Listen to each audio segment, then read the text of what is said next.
What's up guys, this is AP with Activa Health and Empower 6 Gym, and today we're going to take you through a full performance evaluation for our elite level Division I college sprinter. First athlete comes in and they're going to see our sports physical therapist. They're going to get a full PT eval. Kind of depends on the length, between 30 minutes to an hour. So we're going to go over injury history, range of motion, just really in-depth metrics, strength metrics, a lot of subjective measures. From there, they'll get quick insights from the PT on recommendations as far as exercise or things to work on. From there, we're going into the sports performance gym where we have force decks, Nord boards, all really good top quality valve equipment. What I like to do then is I'll be the person that takes them through all the data testing. We'll do isometric testing, we'll do dynamic testing, hop testing. So a couple of quick insights on the test that I chose specifically for this athlete. There is a run-specific knee push, run-specific ankle push. We always like to do a isometric mid-thigh pull and counter that with the counter movement jump. That gives us the athlete's DSI number.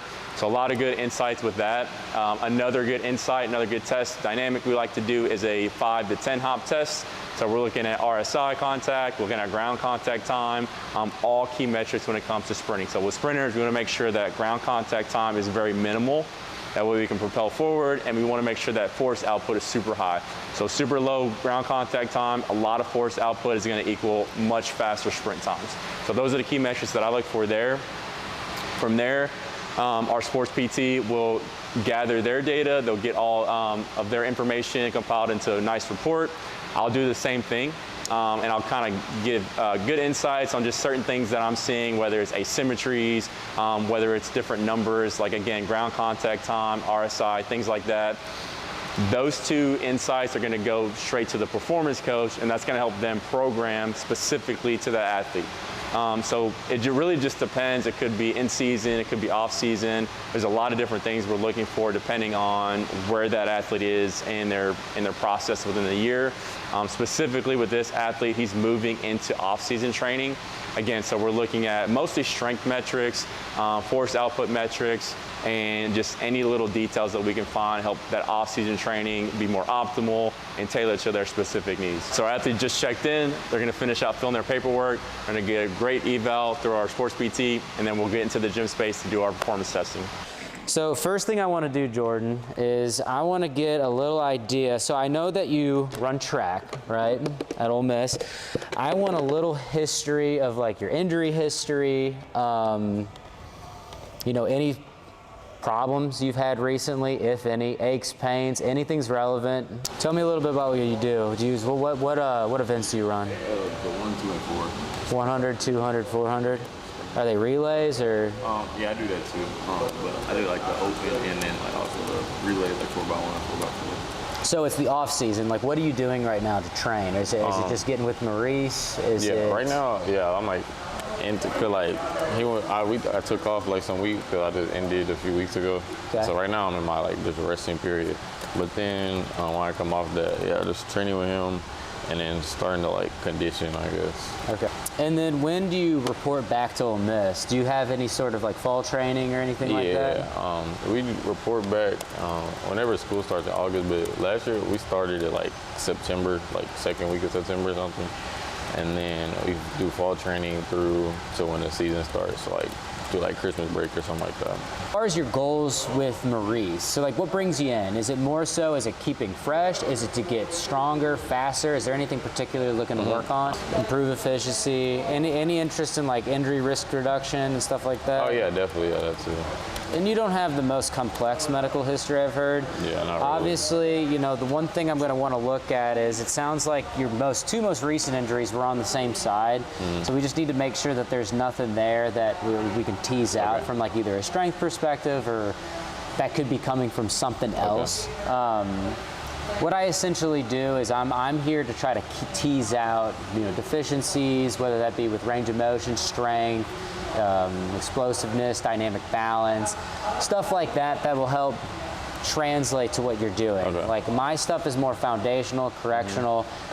It's not that sexy, right? Yeah. But it'll help translate to what you're doing out there. And it's the stuff that, you know, if you keep up with, then it's going to help you to have that solid foundation to work off of when you're out there. And also, ideally, reduce injury risk. Because a lot of times these are the muscle groups or the joints or the ranges of motion that people neglect.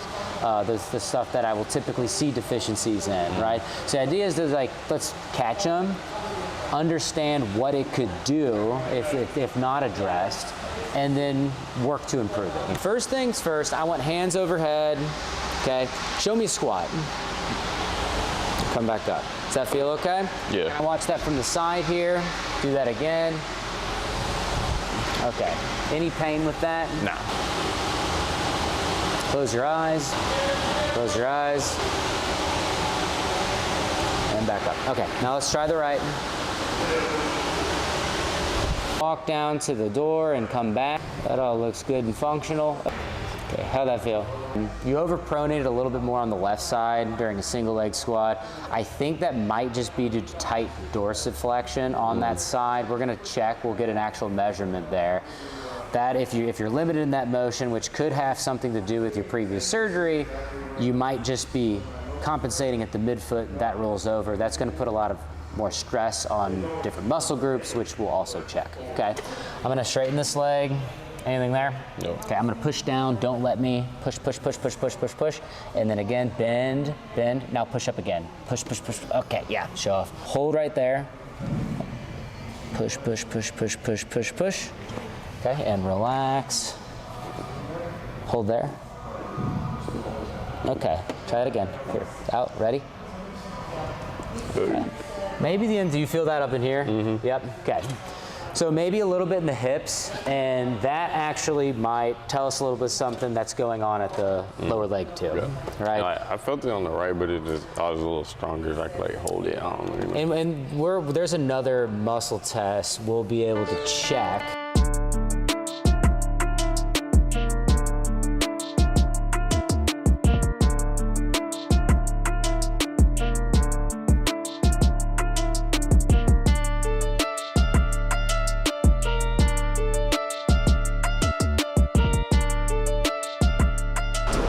Let's look at strength. Okay, come back down, pull back, hold right there, pull back, back, back, back, back, back, back. Good. Push down into my hand, push, push, push, push, push, and relax. Here, hold that, don't roll here. Push, push, push, push, push, push, push, push, and relax, and then relax. There, hold that spot, ready? Push, push, push, yeah. I knew that was the one to be the one. Isn't that harder? Yeah. So, all your intrinsic muscles, your push-off muscles, so when you push off, when you sprint, this has to create essentially a rigid lever. If it's nice and flexible, it's gonna be harder to do and your calf's not gonna work as efficiently, right? And so that needs to be able to, if you don't have that, right, everything, essentially think about a flimsy base. You're not going to be able to push off as forcefully, right? And so working on your ankle inverters and then probably like your intrinsics in your foot would be valuable on this side. Come up, hold that straight leg right there. Hold. Okay.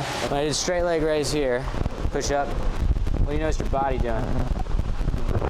Trunk rotation, right? Mm-hmm. And so that's one thing I look at. It's like when you're so this is your base, right?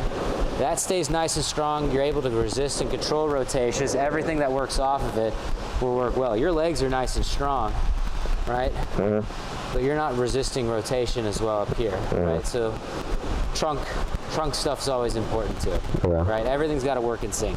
I want you to get laying on that side for me. Hand. That feel hard? Yeah. You feel that here? Yeah. Okay. That's the muscle that you talk about when you had that internal rotation. You felt a cramp. That's the same muscle that I'm testing there. Okay. Abductors, great thing to work on.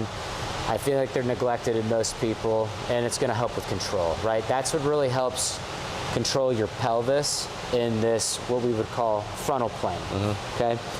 One thing you have to do, you have to keep your heel down. If you're reaching forward and that heel's coming up, it doesn't count. If you start reaching forward and you reach completely outside of your base of support, and I see that you're putting weight on that front leg, it doesn't count. It's the stance leg that we're measuring, and we're trying to see how far you can reach forward, come up, back up. Does that make sense? Okay. That's good. Okay. That's good, yep. Okay, you did better on the right. Now, I think part of that is due to A, limited ankle mobility on this side, so you're gonna hit that barrier quicker, right? So you're not gonna even be able to excurge, the excursion's gonna be less regardless because so you gotta work on that, right, on that side. And that'll also help your hips out, hamstring, everything, right? It's gonna help everything out if you work on your ankle mobility on that side. Basic things I'm seeing in general, hip strength, I think lumbopelvic control. Dynamic balance, I think, was only an issue because of the ankle. Hip mobility on that right side could be worked on. Once again, I'm being nitpicky. I'm looking for hard measurements. But like I said, as far as range of motion, the knees looked good, everything like that. Like it was just hip rotation on the right, dorsiflexion on the left. And I think that dorsiflexion is causing issues up the chain as well on that left side. Yeah. And then as far as hamstrings were strong, but they weren't strong in relation to being able to keep, his lumbopelvic control. He tried recruiting his back a little bit there. So trying to maybe work on, you can work on strength or work on that lumbopelvic rhythm in conjunction with working the hamstrings and sprinting, and then controlling rotation. I think those are probably the big thing if I had to harp on something. But you're an athletic guy, dude. I mean, it's really hard to find stuff with people like you. So I gotta get really nitpicky. So I gotta give Maurice something, right? And to that point, I mean, it's the little things that help him get better. So, yeah, just little things. It's gonna help with injury prevention. It's gonna help you build a solid foundation, and that solid foundation should, once again, it should allow you to be more efficient out there as you work on the fun stuff, right? The stuff that I don't get to work on. So, inversion on that side too. Ankle intrinsics, things like that, to create that rigid lever for push-off. That was one last thing. But I have that all in my note.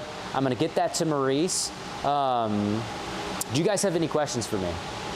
You guys feel pretty good about everything? I think you did a damn good job. Awesome. Well, if you need anything, my name is Tommy once again, and of course, good to see you again as well. So my job today, so basically I am sports scientist for the gym. So I work so I'm an athletic trainer as well. I work between the physical therapy clinic and then also as a performance coach, sports scientist within the performance gym. So a couple quick questions. Have you ever used anything like Force Dex or Nordboard at Ole Miss or anything like that? No. None of that. So, okay, great. So we're gonna do a couple specific tests for your knee. Ankle, we're going to test both sides. The run specific test, it's an isometric test, basically meaning you're holding like a static position and you're pushing as hard as you can to the plates. Okay, so that's going to measure asymmetries. So we'll kind of see more in depth like the actual data behind what Tommy saw as far as any potential asymmetries. And then it's going to measure force output as well. So we'll kind of be able to see, there's a lot of good, it's called normative data for D1 college sprinters. So then basically we'll be able to take all those numbers and compare you to some of those like elite level D1 college sprinters and just kind of see where those little mini deficits might lie. You may be really, I've seen athletes like really excel in some parts and then some parts they need to work on a little bit. So we'll do an actual Nordic curl, so we'll get some insights on that, and then we'll do different joint angles. My favorite test is called the ISO 30, so it's a 30-degree angle.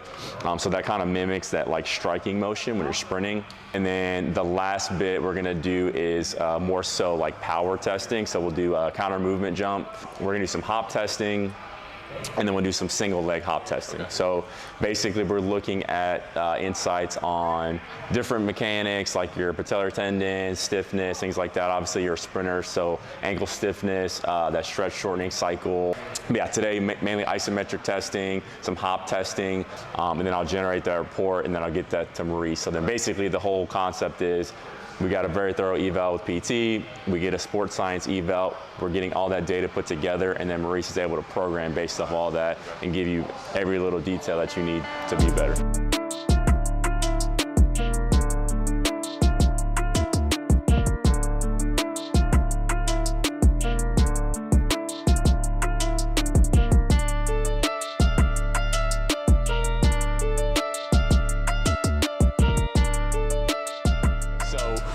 First test is gonna be, it's called an isometric mid-thigh pull, okay? So if you wanna stand over here, I'll kind of demonstrate really quickly. So basically, again, like I said before, don't be afraid of the plates. What I want you to do is step up on the plate, try to get your feet somewhat in the middle, but kind of stand comfortably as well. Okay, so once I've measured that, once we get that adjusted, you're gonna step up, you're gonna place your thighs directly on the bar, okay? And then I want you to activate those traps a little bit, just kind of like a little bit of pre-tension, just kind of getting ready, all right? And then when I say go, boom, you're pulling as hard and as fast as you can into the plates, and then relax. It's gonna be a 3-second dynamic hold, pushing into the plates as hard as you can, okay? I want you to step up, grab the bar, get those thighs on the bar, see if that feels comfortable. Does that feel comfortable? All right, perfect. All right, we'll get started. All right, ready? And go. 1, 2, 3, and relax. Perfect. So same thing. That was a good rep. Ready? And go. 1, 2, 3, and relax. Perfect. And go. 1, 2, 3, and relax. All right, so some quick insights. This gives us the newtons, okay? So 2,757 newtons, 2,558 newtons, and then, so pretty consistent. That's a good thing, okay? So sometimes what I'll see is athletes will come on, their first pull will be really good, and they'll kind of drop off, just mainly due to fatigue. It's just showing me that you're consistent, so that's great. Now, as far as the asymmetry metrics, we want to keep it below 10%. We're right at that number, so that's not necessarily a bad thing. And it's not very consistent, right? So this one was 2% to the left. It looks like the right side was a little bit more consistent. Maybe you got a little bit of fatigue on those last 2 reps. So that might be something to look at, okay? But we'll sit with the data, but I like to kind of show a couple quick insights. And then what we'll do is we'll take the force output and we'll compare it to other D1 sprinters and just kind of see where you fall. Isometric mid-thigh pull is a pretty standardized test. So is the CMJ that we're gonna do later. Now these next 2 tests are gonna be specific again to sprinters and to runners, okay? This is called a knee iso push, okay? So super simple. You're gonna have that opposite leg up off the ground, okay? And then I'm gonna have the bar placed across your shoulders, kind of like in a squat position, okay? And then the most important thing is making sure that knee angle needs to be about like 135, 140 degrees. I'll measure that. And then your foot's completely flat on the plates, okay? So we're here, bars across our chest. It's gonna feel a little bit awkward, but I'll kind of help guide you before we get started and just find like a comfortable spot in there. And then I will measure to make sure we're within that range. And go. 1, 2, 3, and relax. Good job, good job. Good job. All right, last rep. Ready, and go. 1, 2, 3, and relax. Good job, good job. Now let me give you a couple quick insights. So IMTP, I'm not expecting that to be ridiculous, mainly because of the sport that you participate in. Now, do you remember the number from the IMTP? It was around like 2,500. Yeah, okay, so think about it. You're pulling with both legs and you're using your arms. You pretty much match that with just one leg, okay? So that's pretty cool. That just ties into you being that elite level sprinter. And go. 1, 2, 3, and relax. All right, next one, last rep, max effort, ready, and go. 1, 2, 3, and relax. Perfect, perfect. A little bit of asymmetry, a little bit stronger on the left side, mainly with the knee. Again, this is a knee push. So 10%, okay, so we're right. So to me, when I see a 10%, we're in this like gray area. It's the off season. We've got time. We can improve. So I'm not concerned about any of that. Just some good insights. So for the ankle, there's not a specific joint angle, but I do want it like just slightly bent. The main thing is like I don't want it to be completely locked out. Just a slight bend in the knee. It's gonna feel, again, we'll kind of use the bar to stabilize, but you're pushing all your force through the ball of the foot, and then we'll try to get in the middle of the plate if we can again as well. So let me raise the bar. All right, ready, and go. 1, 2, 3, and relax. Perfect. All right, one more time, and go. 1, 2, 3, and relax. Good job, good job. Pretty consistent throughout the board, so I would expect this to be a little bit weaker in general, but we're not that much weaker, so that's a good sign too, right? So average on the knee iso push is like 2450. We dropped about maybe 150 newtons, which is like very minimal, and typically this is a pretty weak test for most people. So again, insights into your level of athleticism, and then we'll see left to right differences. That's kind of the main thing. It's like, you know, as far as you being an elite level athlete, there's no question on that, but it's more so like those finite details of asymmetries. Can we increase force output? Things like that. All right, ready, and go. 1, 2, 3, and relax. Good. All right, last one. Ready, and go. 1, 2, 3, and relax. Perfect. Pretty much spot on with symmetry. Okay, so what that's telling me is that it seems like, based on the just quick insights on the data, and correct me if I'm wrong, but when you get to top speed, is that kind of when you feel like the most comfortable? So based on just the ankle push and everything being symmetrical, that kind of shows like that top, that's like a quick little look into like that top end speed. So it seems like once you get up there, everything's flowing, everything's really symmetrical. And that initial push off, so that acceleration phase, you're kind of using not a lot, but using more quad dominant, things like that, as you're kind of getting that angle a bit higher. Maybe that's something we can improve on, is that acceleration, things like that. My Really? acceleration is the part I need to work on. Okay, so that's what I'm seeing with that asymmetry left to right with the knee push. We can get that up, get more force output there, then that's gonna take that time down, obviously, in those events that you're trying to get your time done in. So we'll start with the dynamic test first for the hamstring. Very simple. What I want you to do is you're just gonna kneel down on the pad. I'll help you adjust, and you're gonna face the turf area, okay? Have you ever done, I'm sure you've done Nordics plenty of times. Most important thing with this is keeping the hips up, okay? You can have your hands on your hips, you can have your hands out in front of you, it doesn't really matter to me. What I want you to do is we're just gonna do a Nordic. I want you to control, and I want you to put as much tension in the hooks as you can, so it's gonna test that dynamic hamstring strength. When you get to the bottom, I'm sure you could come back up, but you don't have to. When you get to the bottom, we'll rest there, and we're gonna do that 3 times, okay? And go. Good, force, force, force, control, control. Good, and relax, perfect. Really, really good. Okay, so again, hamstring strength, I would say a good range for like a very high level athlete is between 450 to potentially like 550 newtons. That's a good range. Now I'll have to look back and look at all the normative data, but just based on what I'm seeing, you're in a really good range for hamstring strength. Asymmetry based on the Nordic is very good. So within below 10%, you're right at 5%. So that's a good insight too. Looks like a little bit more torque, a little bit more strength on the left side. Right there's perfect. So hold that position. Okay, so this is an isometric test. What I want you to do when I say go, same, very similar to the IMTP and those other tests. You're pushing as hard and as fast as you can into the hooks, max effort into the hamstrings, okay? And go, 1, 2, 3, and relax. Good, good, good. Effort, and go, 1, 2, 3, and relax. Good, perfect.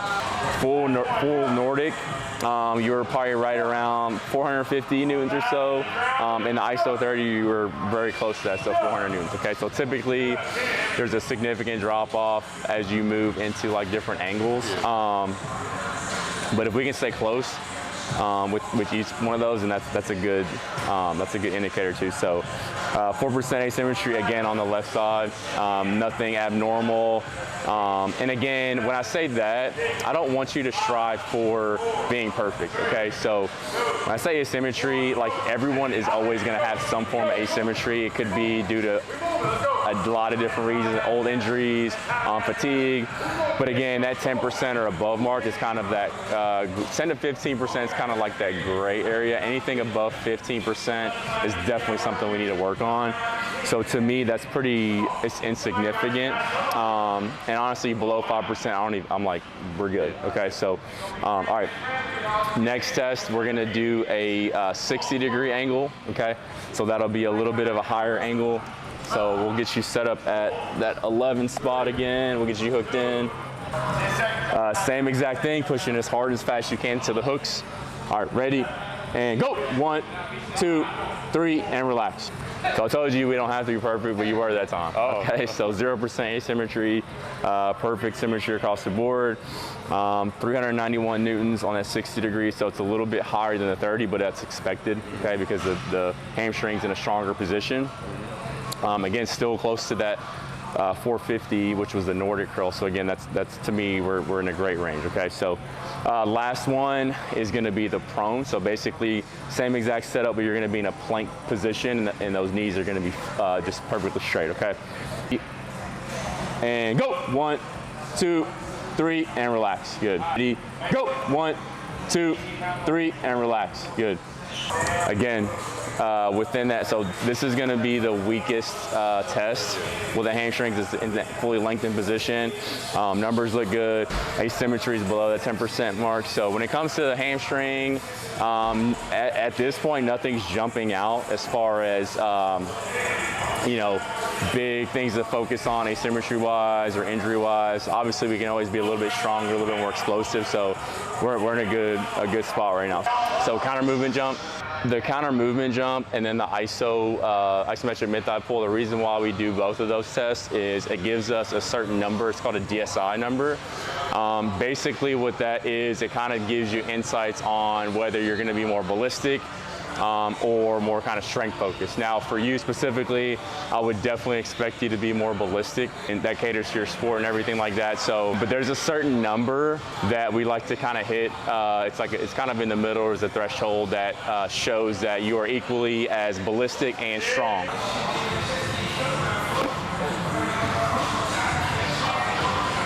Good. One more rep, okay? Keeping the hands on the hips the whole time. All right, ready? And go. There you go. This chart that pops up, this gray bar, or like whatever color you want to call that, that is between the 25th percentile and the 75th percentile. So that's basically like a mid-range kind of average. You want to be in the higher percentile. Based on this, you are in the 99th percentile within our system on the jump height, so that's obviously great. And then your RSI, which again, I expect that to be super high with your type of sport, you're in the 97th percentile. Okay, so upper echelon, super elite level, wouldn't expect anything less. And then I'll have to kind of look at a couple other insights, but biggest things, it's mainly just based on what I'm hearing, okay, if that makes any sense, but super hard landing, all right, and we'll kind of have to look at that deeper in the metrics, but that is called the just peak landing force. Not really good or bad, but it's probably something to work on, a little bit softer landing, that type of stuff. You're not a jumping athlete anyway, so again, nothing too crazy to worry about, but we'll just kind of look at that when we get deeper into the metrics. But overall, 97th percentile for the jump height, 99th percentile for RSI. Again, super good. Okay. All right, next test, we're gonna look. It's gonna be a 10 hop test. Okay, so I'll kind of explain it. Very simple. You're gonna keep your hands on your hips the whole time again, and then you're gonna jump. I don't need it to be like as high as a counter movement jump, just kind of a decent jump height. And then what I want you to focus on is as soon as you land, you want to keep like just bouncy, just staying up on the toes basically. We're gonna do 10 of those hops, and we're looking at joint stiffness, which is super important. That goes into your specific sport, okay? All right, ready, and go. Good, up, 1, 2, 3, 4, 5, 6, 7, 8, 9, 10, one more, and relax. Biggest thing we're looking for is, remember I talked about RSI? So that is reactive strength index. That's kind of that like stiffness, kind of like that pop essentially. You are in the 92nd percentile on that, okay? So nothing, like that's not surprising, right? Other thing is contact time, okay? So we want to minimize, think about the sprinting and running mechanics. You want to minimize that contact time while maximizing the force that you're putting into that, right? So you are in the 90th percentile on that. So that's something for you. Again, 90th percentile is elite. Everything else, you're kind of scoring a lot higher. So maybe that's something to work on a little bit. Expected. Okay. That's basically another one of my main. Gotcha. Does that correlate into what your coaches and stuff are telling you? Okay, perfect. So do the same thing, but we're gonna do single leg, okay? And instead of 10, I just wanna do 5. We'll keep it simple. All right, ready, and go, up. 1, 2, 3, 4, 5, last one, and relax. Ready, and go. 1, 2, 3, 4, 5, one more, and relax. Again, the RSI, you're so pretty much symmetrical. about 0.46 is what I'm seeing. Very symmetrical to that left side. 79th percentile with that. Don't pay attention to that metric. You're not a jumping athlete, so I'm not worried about the jump height. It's more so that RSI is what I'm looking for. So very symmetrical on that, but I think when it comes to just that ground contact and being a little bit quicker with that, I think it's just something to work on, okay? So just dropping off the box, and then you're gathering both feet, landing on the plates, and then you're jumping as high as you can from there. Same thing, hands on the hips the whole time, okay? All right, 2 reps with the left lead leg, 2 reps with the right lead leg, and that's it for the testing, okay? All right, ready, and go. So land and pop. Good, hands on the hips all the time. Perfect, all right, back up on the box. All right, same thing, left leg is leading, ready, and go. Big pop. There you go, good, good. Back up on the plates. All right, 2 more reps, right leg leading. So perfect job on the testing, keeping the hands on the hips. All right, ready, and go. Good, big pop.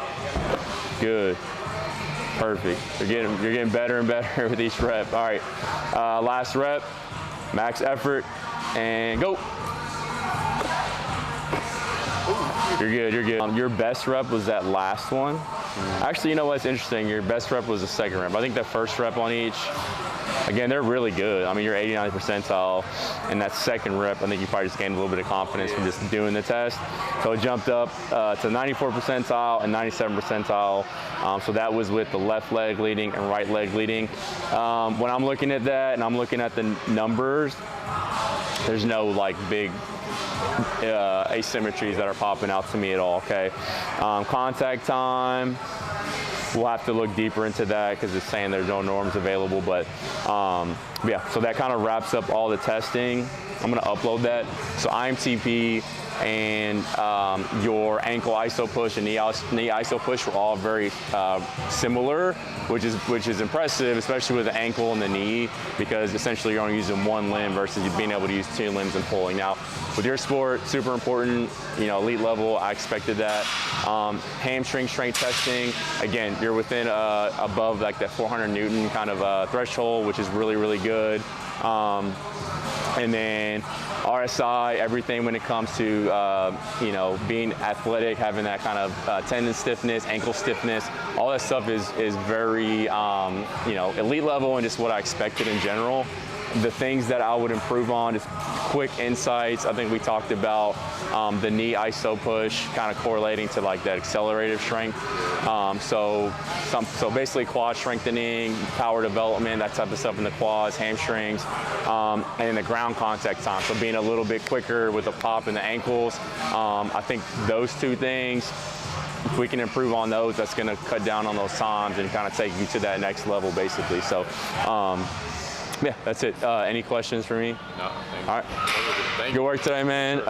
Great working with you. But yeah, I'm excited to see you improve. So it's gonna be good. Yep. Yep. Okay, so that concludes our elite level sprinter full evaluation. So just to recap, we started off with our physical therapist, taking through a full PT eval, looking for any potential asymmetries, range of motion, really big on injury history and things like that can help with programming.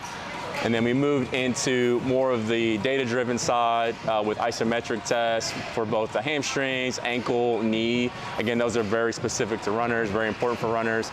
We did a couple hop testing as well. So looking for key metrics like RSI, ground contact time, all those insights help to provide us insights into acceleration and just that top end speed for sprinters. Again, to recap, we're going to get all that data, injury history, range of motion, all of the great metrics that we got, compile them into a report, give them to the sports performance coach. That way they can modify and do any type of training interventions that they need in order to make that athlete better.